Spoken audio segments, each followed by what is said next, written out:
ባለቤቱ ነኝ። ማንም እንደሌለኝ ታውቃለህ። መመጣው አንተን ብዬ ነው። አታስቢ ሀቢብቲ። ከዚህ በኋላ ተመልሼ አረብ ሀገር የመስራት እቅድ የለኝም። ምክሬም እያበጠ ነው። እድሜም እየሄደ ስለሆነ ትዳሬን ይዤ ነው መኖር የምፈልገው። ይኸውልሽ አንቺ ብቻ ነኝ እንጂ ተጋብተን ልጆቻችንን ወልደን አንቺ ልጆቹን ታሳድጊያለሽ፣ እኔ ስራዬን እሰራለሁ። የቤቱ ዕቃ ተሟልቷል አይደል? ሁሉም ተሟልቷል። አንቺ ብቻ ነው የቀረሽ። እሺ በቃ ይኸውልሽ ብቻ አንቺ የባጃጁ አላኪልኝ።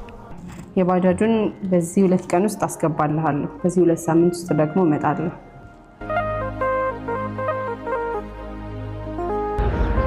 ገብቻለሁ። ታሽ ደግሞ ቻዝክ መጣች እንዴ? ቻዝክ ብናትሽ ምን ቻውራስቲ? አቤት ማን ልበል? አንቺ ባለቤቱ ነኝ። ምን ትዳር ልያዝ? ኧረ ተያት ብላሽ። ሰው ሲነግርሽ አልሰማ ብለሽ እሺ አሁን የት ልትኖሪ ነው እንዴ? ራሴን እስክችል አንተ ቤት አለ እንዴ? ወንድሜ ባለቤቴን ታውቂያት የለ እንዴ? ከ2 ቀን በላይ እኮ ሰው እንዲቀመጥ አትፈልግም። ላገባ እኮ ነው የሆነ ነገር አትልኪልኝ? ኧረ ወንድሜ ምንም እንዳያሳስብህ፣ ዋናው ብቻ አንተ ቤትህን ያዝልኝ።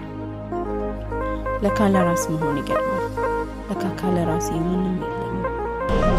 ደግሞ እዚህ ምን እንሰራለን? ሰላም ጤና ይስጥልኝ። ምንም ታዘዝ። እናንተ ጋር ቤት ለመግዛት ነው የመጣሁት። ተመልሼ ወደ አረብ ሀገር ልሄድ ስለሆነ።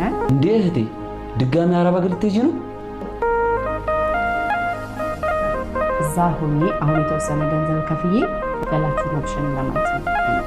ሳይቶቻችን የሚገኙ በአያት ጋርመንት፣ ሶማሌ ተራ፣ ፒያሳ እንዲሁም ደግሞ አድዋ 00 አካባቢ ላይ ነው የሚገኙትና እነዚህ መኖሪያ ቤቶች ከባለ 1 እስከ ባለ 3 መኝታ አሁን በጊዜያዊነት እየተሸጡ ይገኛሉ። እንዲሁም ደግሞ ሙሉ ለሙሉ ፊኒሺንጋቸው የተጠናቀቁ ሱቆችን አድዋ 00 ፊት ለፊት ላይ ማግኘት ይችላሉ ማለት ነው። አንድ ሰው 100% ክፍያ ከፍላለሁ ብሎ ካሰበ እኛ 30% እና 35% የሚደርሱ ቅናሾችን እንሰጠዋለን። የሰጠኸኝ አማራጮች ጥሩ ናቸው፣ ነገር ግን እኔ አቅም የለኝም። ትንሽ ገንዘብ ከፍዬ ባለ 1 መኝታ ካላችሁ ስመለስ የራሴ ቤት እንዲኖረኝ ነው የምፈልገው። ባለ 1 መኝታ 75 ካሬ እስከ 8,625,000 ብር ነው አጠቃላይ ክፍያ። እንደነገርኩሽ በ2 ዓመት ተኩል ጊዜ ውስጥ ቀስ እያልሽ እስከ 14 እስከ 15 ዙር በሚደርስ ክፍያ የምትከፍይበት አማራጭ ነው። እሱ 865,000 ብር አካባቢ ይሆንና ቀጣይ ክፍያዎችን ደግሞ እንደነገርኩሽ በፕሮግረስ የምትከፍይበት አማራጭ ይኖራል። ዋናው ወስጃለሁ የሚል ፊርማ ትፈርሚልኛለሽ ማለት ነው። እሺ ለቀጣይ ለሱቅም ደግሞ እንገናኛለን ያስባለሁ። እሺ አመሰግናለሁ። መሄድ እንችላለን። እህቴ ግን አልቸኩልሽም? ከዚህ በኋላ ማናችሁም ሀሳብ አያስፈልገኝም። ይህን ሰማይ ከይኩታ መስሎን ሊሸኘኝ ማለዳ ደህና ሁን ብሎን ዛሬ ስነገስል ልቀይሮይ ቦታን የቆረጠው ልቤ ደሞ አመነታን የቆረጠው ልቤ ደሞ አመነታን ሂዶ ጨክኜ ልባስ ስንቄን ቋጥሬ። ሄሎ ሰላም ጤና ይስጥልኝ። ከቴምር ሪል ስቴት ነበረ።